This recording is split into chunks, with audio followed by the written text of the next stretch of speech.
What's up, everybody? It's the action figure grader, also known as John, coming back to you with another video. And I thought today we would do an AFA discussion video. So this is going to be one of my long-winded kind of diatribes that most of you hate. But I thought that for those of you who are new to graded action figures, I thought it would be helpful to do a video on the modern versus vintage grading scales. And specifically, I'm talking about AFA. There are a number of grading companies, such as CAS in the US, and AFA obviously is in the US. UKG is the highly respected grader in the UK. But when I'm talking about modern versus vintage grading, I'm specifically talking about AFA, since they are kind of considered the industry leader in grading action figures. And they have two different scales for their figures that when you submit to them an action figure. And so I thought I'd kind of go over what the differences are between modern versus vintage grading. And so let's talk about the modern scale. And for modern scale figures, they're specifically for figures that are made from 1995 to present. Now that has since changed recently, as I outlined in a recent video. But before, for modern scale figures, AFA used to say, okay, if it was made 1995 or after, you can submit it for modern grading, which is a less expensive, less stringent process, and I'll go over that in a little while. They have since changed that, though, so now it's 2000 to present. So anything that's made 2000 or newer, you can submit it for modern grading. So what does modern grading mean? Well, basically, with modern figures, the amount of package wear and yellowing and bubble damage and figure damage is a lot less because the figure is newer. And oftentimes it's very new, such as, only a couple years old, as some of these are that I'll go over in a second. But basically what it's designed to do, and these three figures right here are modern scale graded. What it's designed to do really is to differentiate very, very minuscule flaws in the packaging. So oftentimes they're case fresh figures, and it lets a buyer know kind of relative to an average brand new figure, how does this one stack up? And the scale for modern grading goes from 1 to 10. Realistically, it's for modern scale, it's really about 7 or 8 to 10. A normal kind of typical condition package it'll come back with an 8.5 grade. So that's considered kind of standard, or kind of like the baseline, if you will. Anything above that is considered pretty good. 9.0 and above is their quote-unquote gold scale. And so all three of these figures are 9.0 or above. AFA does allow for even finer differentiation in scores for modern figures for 9.0 and above figures. So if you got a figure that's 9.0 or above, if it's better than a 9.0 but not as good as a 10, which I have never seen a 10 personally, I guess there could be some out there, but I've never seen one. But they do allow quarter point differentiations in the scores, and these are three examples of it. As you can see right here on the left, this is Shipwreck. This is a G.I. Joe figure subscription service exclusive, made in 2013, and it came back with a 9.5. A 9.5 is generally one of the highest scores that you can get on the modern scale. I have seen a couple of 9.75s. I've never seen a 10.0, as I've told you. But a 9.5 is a really, really good score. I mean, that's an incredible score. But even, these two Black Series figures over here, which I submitted for grading a while back, the one on the left is the 2015 First Order TIE Fighter pilot, and the one on the right is a Cassian Andor. Actually, I take it back. This one I did buy in an auction format. But both of those are 9.25 uncirculated grades. And so, there is differentiation after the 9.0 level, 9.25, 9.5, 9.75. You get the idea. So the reason they do that is to provide investors, quote-unquote investors, with an idea of relatively how good is this one versus, say, a baseline 8.5 figure. And the idea is that some investors or collectors out there, whatever you want to call them, they think that many years down the road that figures who have a higher grade, modern figures that have a higher grade, will have better resale potential or better value whenever they go to resell them, if they ever do. And it works the same way with comics, with baseball cards, with football cards, whatever you want to call it. But there's people out there that they want to have the highest of the highest grade. And I don't particularly care about that, but there are people out there that do that. And I just noticed the terrible glare, and that's my blue Captain America shirt shining through. So you can see me waving. I apologize for that. But, I'll zoom in on a couple of these figures just so you can take a closer look at the grading. This is the Cassian Andor, and the reason I do remember that I did not get this one graded myself is because I got an amazing deal on this thing. There was a guy selling them, selling a huge lot with no reserve of a bunch of Black Series figures. And you can take a closer look at Andor there. He's from Rogue One, obviously. But anyway, he had like maybe 20 figures that he was selling all at the same time, some of them more popular than others. And they were all listed at $1. The starting list price was $1 and no reserve, so on eBay. And so, Andor is not one of the more popular figures that's in the Black Series, although I do like the sculpt a lot. But anyway, I ended up getting this thing, I'm not joking, with shipping. The total cost of this thing was $10.50. So it was a lucky thing where no other buyers happened to be wanting this figure, but I got a 9.25 uncirculated Cassian Andor graded already for $10.50. So it was a pretty incredible lucky deal, and I'm sure he was very mad about that because the grading cost alone on something like this is $25 to $30 easily. So there are deals out there, believe it or not, still on eBay. And here's the TIE Fighter pilot. It got a 9.25 uncirculated. For those of you unfamiliar with the uncirculated grade, I did make a great video, in my opinion. I'm a little biased, though. There's a video that I made on the uncirculated grade for those of you interested, so just look it up on my channel. But anyway, this is the first order TIE Fighter pilot. Really like this one. Beautiful sculpt, and got a 9.25. So AFA does differentiate on the modern scale figures that that are between 9 and 10. So it lets the buyer know, hey, what's is this figure's a 9, this one's a 9.5. It must be better, right? Well, who knows? But that's what they're trying to tell people who are trying to differentiate these. All of these figures relatively, even an 8.5 is going to be in great shape.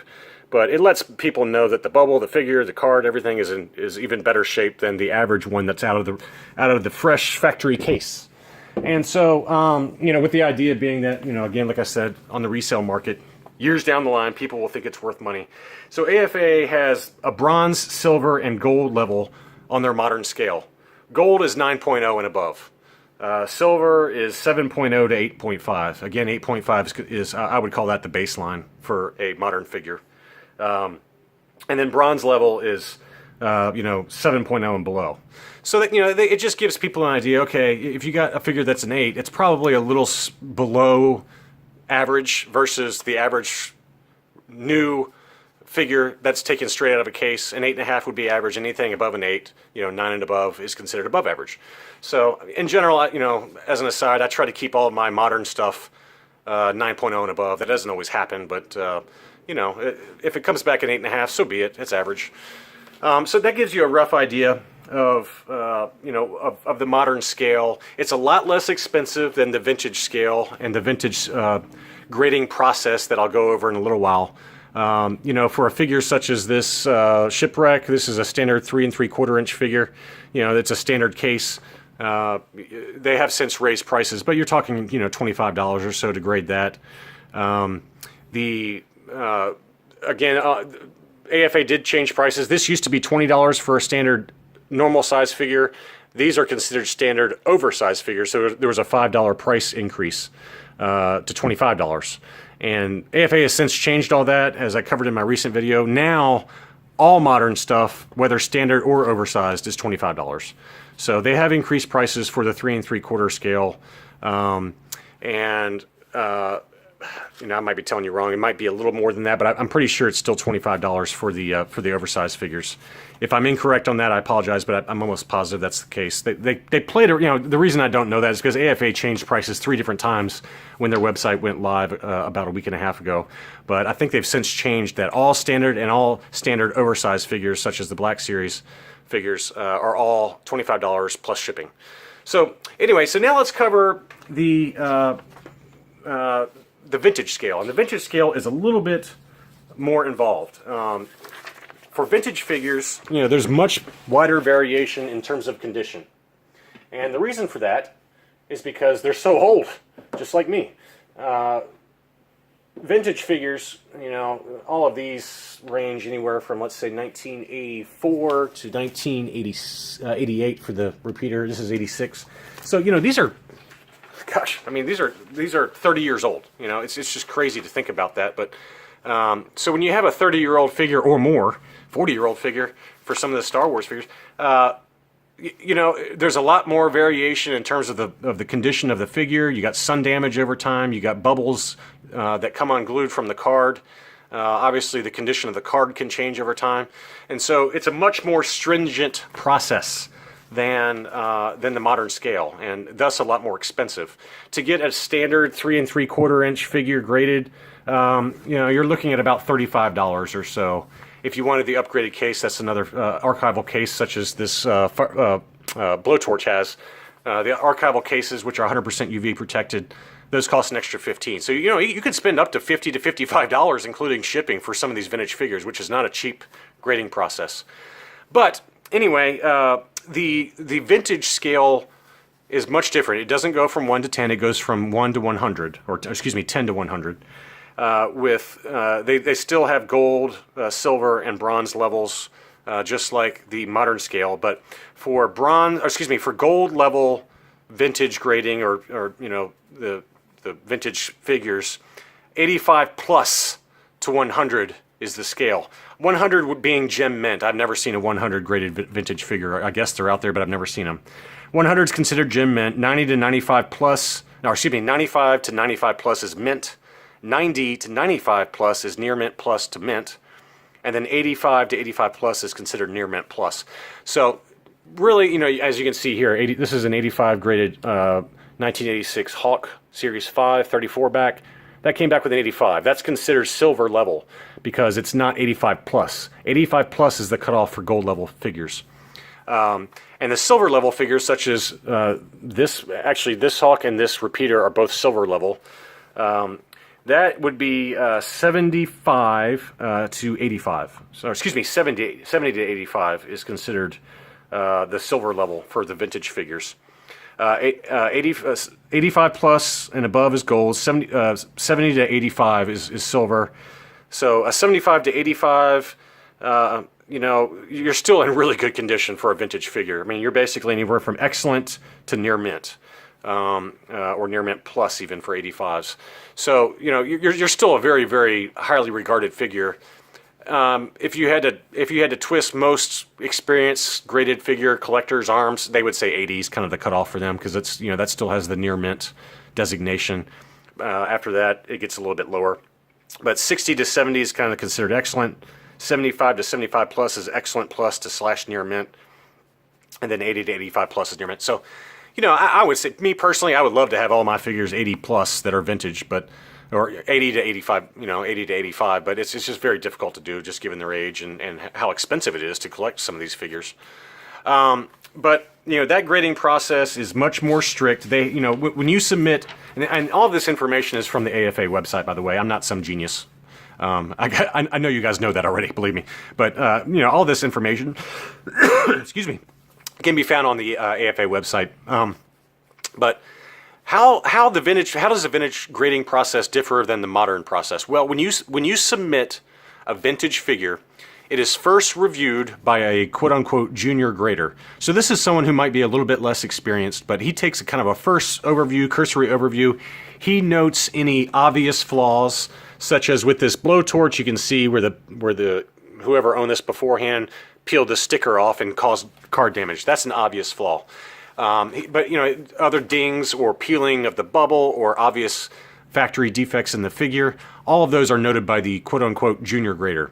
It is then handed off to a senior grader who has a lot more experience with whatever the figure line is, and a lot more experience as a grader in general. And he will then kind of dig in and make sure that there are no minuscule flaws that may affect the early grade that the junior grader gave it. So let's say I submitted this Hawk for the first time. The junior grader says, okay, this is an awesome shape. I'm going to give this an 85. It will then be reviewed by a senior grader to make sure that he is not overgrading it or undergrading it. So maybe the junior grader gave it an 80. The senior grader looked at it and said, whoa, what are you talking about, man? This thing's in awesome condition. We're going to bump that up to an 85.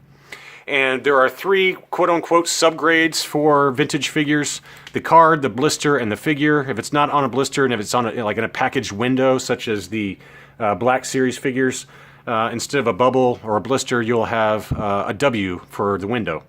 But those subgrades are designed to give investors or buyers who have a preference on a certain figure or a preference on a subgrade. It allows them to make better purchasing decisions. So what do I mean by that? Well, for example, let's take a look at the blowtorch. This is probably the most obvious example, and I've covered this in a previous video, but look at the blowtorch. The card came back with a 70, the bubble an 80, and the figure an 85. And as you can see, it's got the archival upgraded UV case. Well, what does that mean? Well, this means that this figure is an 85, and so it's near mint. I mean, look at that figure and his accessories. It's in near mint condition. The problem is the card's a 70. And why is that? Well, we talked about that in the other video. Some idiot tried to pull the price tag off, and it did card damage. And so the highest grade that you can get from AFA with a vintage figure that has card damage is a 70. And so that's what holds that figure back. But if you have a budget-minded collector like me, to be honest with you, and they see a 70 graded blowtorch on eBay, well, they might still want that because the figure's an 85. The figure's near mint plus. But it allows them to buy that still in the package at a much less expensive cost than if this blowtorch was an 85 overall grade. And, an overall 85 blowtorch, you're probably talking minimum 300, probably more like 450 for an 85 overall graded blowtorch. This one probably wouldn't sell for more than 100 to 150 because of the 70 overall score. So someone who really wants that blowtorch or really loves blowtorch from when they were growing up or whatever, they might be interested in this because the figure itself is an 85 near mint plus, even though the card has damage.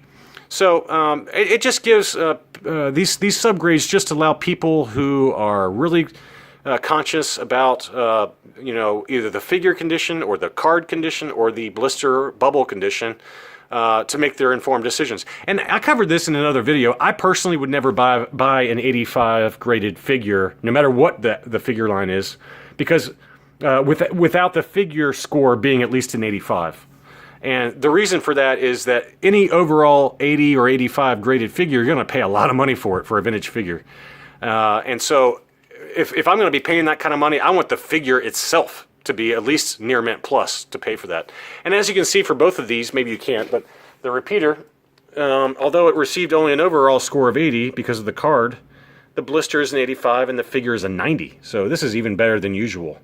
So, someone, again, who may not want to pay an overall 85 score for a repeater, well, they could get this one with a 90 graded figure, which is in excellent condition. You're starting getting close to gem mint condition. That's near mint plus. Somebody will pay maybe a little bit more for this one than they would a different 80 overall score repeater, where the figure score is only an 80. The figure itself is higher. So that's one of my personal criteria. I'm not saying it's for everybody, but for my personal criteria, I always want the figure score to be at least an 85 when I'm buying a high grade vintage figure. And so it just allows people to make that decision. But anyway, I know I've rambled on for a while, but I thought that might be helpful for folks who have trouble understanding, if they're early, if they're newer collectors and they don't know what the vintage versus the modern scales are from AFA. This gives you just kind of a quick overview. And I know I talked fast. I think fast and I talk fast. If my help's not wanted, best of luck, gentlemen.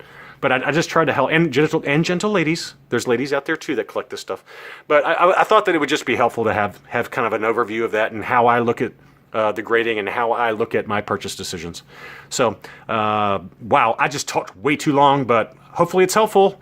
And I will be back soon. Please like and subscribe if you enjoyed the video.